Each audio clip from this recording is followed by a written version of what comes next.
Perkenalkan, kami dari kelompok 1 yang beranggotakan saya Novita Mega Nabila, kemudian ada Nur Rohmah, Puspita Nur Hidayah, Sofi Nurjannah, Fitara Termiastuti, Wafid Satria Nugraha, dan Wulandari. Kami akan mempresentasikan tentang faktor-faktor yang mempengaruhi keberhasilan dan analisis kegagalan. Yang pertama, apa itu kewirausahaan? Jadi, kewirausahaan adalah kemampuan kreatif dan inovatif yang menjadi dasar, kiat, dan sumber daya untuk mencari peluang menuju sukses. Orang yang melakukan kegiatan kewirausahaan disebut wirausahawan. Seorang wirausahawan mempunyai cara berpikir yang berbeda dari manusia pada umumnya.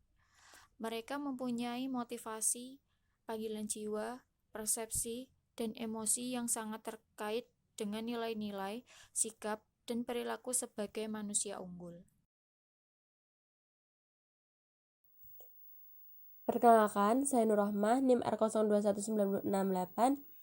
Selanjutnya ada faktor yang mempengaruhi keberhasilan suatu usaha. Faktor yang mempengaruhi keberhasilan suatu usaha itu ada 5. Nah, yang pertama itu ada faktor produksi alam, di mana faktor produksi alam meliputi tempat dan ketersediaan bahan baku. Jadi di sini tuh faktor tempat produksi yang strategis dalam penjualan, perolehan bahan baku, serta tersedianya bahan baku untuk proses produksi itu sangat mempengaruhi keberlangsungan proses produksi.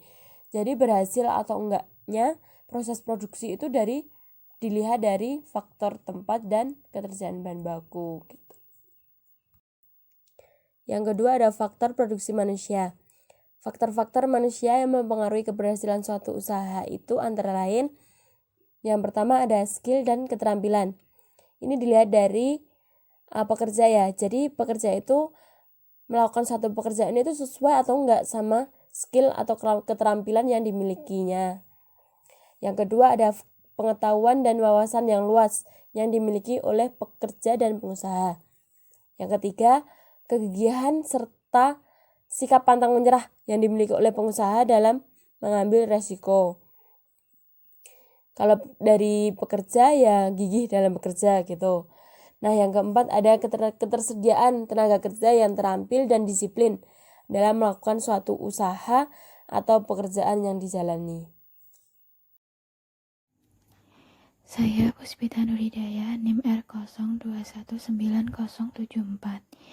Nah, faktor yang ketiga adalah faktor produksi modal.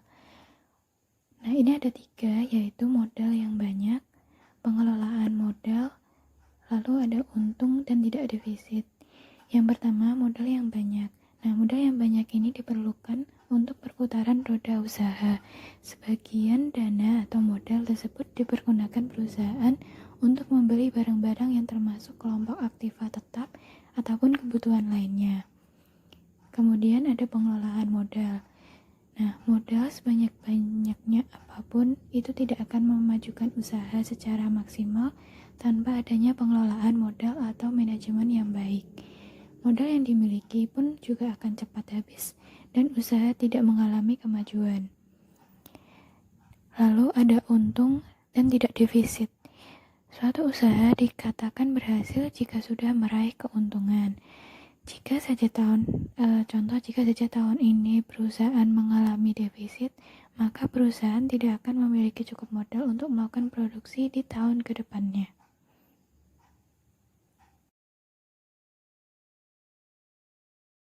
Assalamualaikum warahmatullahi wabarakatuh. Perkenalkan, nama saya Sofi Nurjannah, NIM R02197086. Di sini saya akan menjelaskan tentang faktor produksi manajemen yang mempengaruhi faktor keberhasilan suatu perusahaan. Faktor produksi manajemen itu sendiri, yang pertama, meliputi sistem manajemen pekerjaan. Sistem manajemen yang dimaksud di sini adalah kegiatan merencanakan, mengorganisasikan, menggerakkan, mengkoordinasikan, dan mengawasi keseluruhan faktor usaha yang tersedia dan diperlukan, seperti sarana dan manusia, untuk mencapai suatu sasaran yang telah ditetapkan. Yang kedua adalah sistem manajemen keuangan. Sebuah perusahaan dapat dikatakan berkembang dengan baik jika perusahaan tersebut memiliki manajemen keuangan yang teratur dan baik pula. Terlebih, di era globalisasi seperti sekarang ini, suatu perusahaan dituntut untuk memiliki manajemen keuangan yang sesuai dengan standar kode etik yang berlaku, agar perusahaan tersebut dapat bersaing secara ketat dengan perusahaan-perusahaan lainnya. Manajemen keuangan sendiri merupakan aktivitas yang dilakukan oleh sebuah perusahaan dalam mendapatkan dana sebagai modal untuk bekerja dan mengalokasikan dana tersebut secara efektif, serta mengelola aset-aset yang dimiliki oleh perusahaan secara teratur untuk mencapai tujuan dari sebuah perusahaan. Yang ketiga adalah manajer yang profesional. Dalam mengelola suatu perusahaan, seorang manajer dituntut untuk memiliki beberapa keterampilan wirausaha, seperti keterampilan berpikir kreatif, keterampilan dalam pembuatan keputusan, keterampilan dalam kepemimpinan, keterampilan dalam manajerial, dan keterampilan dalam bergaul antar manusia atau antar pekerja. Faktor yang keempat ada sistem pengelolaan perusahaan yang baik dan terstruktur. Dalam pengelolaan perusahaan yang baik dan terstruktur dapat dilakukan dengan langkah-langkah sebagai berikut. Yang pertama, melakukan review visi dan misi perusahaan. Yang kedua, mengevaluasi strategi persaingan yang diterapkan oleh perusahaan. Yang ketiga, ada analisis pekerjaan. Dan yang terakhir, yaitu membuat sistem monitoring kerja. Perkenalkan, nama saya Vitara Termiastuti, NIM R02190090. Di sini saya akan menjelaskan tentang faktor keberhasilan, yaitu faktor produksi lingkungan. Nah, lingkungan sekitar juga dapat mempengaruhi keberhasilan suatu usaha, seperti daya dukung lingkungan masyarakat dan pemerintah, serta daya dukung lingkungan alam yang baik. Maka dari itu, suatu usaha harus memperhatikan keadaan lingkungan sekitar. Kemudian, lingkungan itu juga dapat dikelompokkan menjadi dua, yaitu lingkungan umum dan lingkungan khusus. Yang dimaksud dengan lingkungan umum adalah lingkungan usaha yang secara tidak langsung mempengaruhi proses perkembangan usaha tersebut dalam pencapaian tujuannya. Nah, faktor lingkungan umum yang dapat mempengaruhi usaha itu terdiri dari faktor politik, ekonomi, sosial budaya, pendidikan, teknologi, dan hukum. Sedangkan yang dimaksud dengan lingkungan khusus adalah lingkungan usaha yang secara langsung mempengaruhi proses perkembangan usaha dalam mencapai tujuannya. Lalu, faktor lingkungan khusus itu terdiri dari 3, yaitu lingkungan pelanggan, lingkungan penyedia, dan lingkungan pesaing. Saya Wafid Satria Nugraha, NIM R02190091. Faktor yang mempengaruhi kegagalan. 1. Tidak ada perencanaan. Tidak menentukan visi, misi, dan tujuan bisnis dengan tepat dan terencana, termasuk menggali informasi lebih banyak tentang latar belakang bisnis tersebut, bagaimana dan di mana membeli bahan bakunya, siapa saja yang akan menjadi konsumen, serta di mana dan bagaimana memasarkannya. Kemudian, yang kedua, tidak melakukan riset pasar. Tidak mencari tahu kondisi pasar atau melakukan riset pasar. Dengan melakukan riset pasar, kita akan tahu tentang bagaimana penerimaan produk di pasaran atau bagaimana respon masyarakat tentang produk Anda. Kemudian, yang ketiga, pemasaran yang lemah.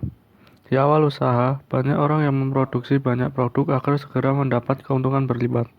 Namun, tidak diimbangi dengan pengetahuan mengenai bagaimana cara memasarkan produk tersebut, sehingga pengusaha akan mengalami kegagalan di awal rintisan karirnya. Kemudian, nomor 4, manajemen yang buruk. Pengarsipan dan catatan transaksi yang buruk dapat menjadi penghambatan dalam kemajuan suatu perusahaan. Bukan berarti kita harus memiliki latar belakang manajemen atau akuntansi yang untuk menjadi pebisnis sukses. Kita bisa belajar membuat arsip dan catatan yang baik setiap transaksi yang terjadi.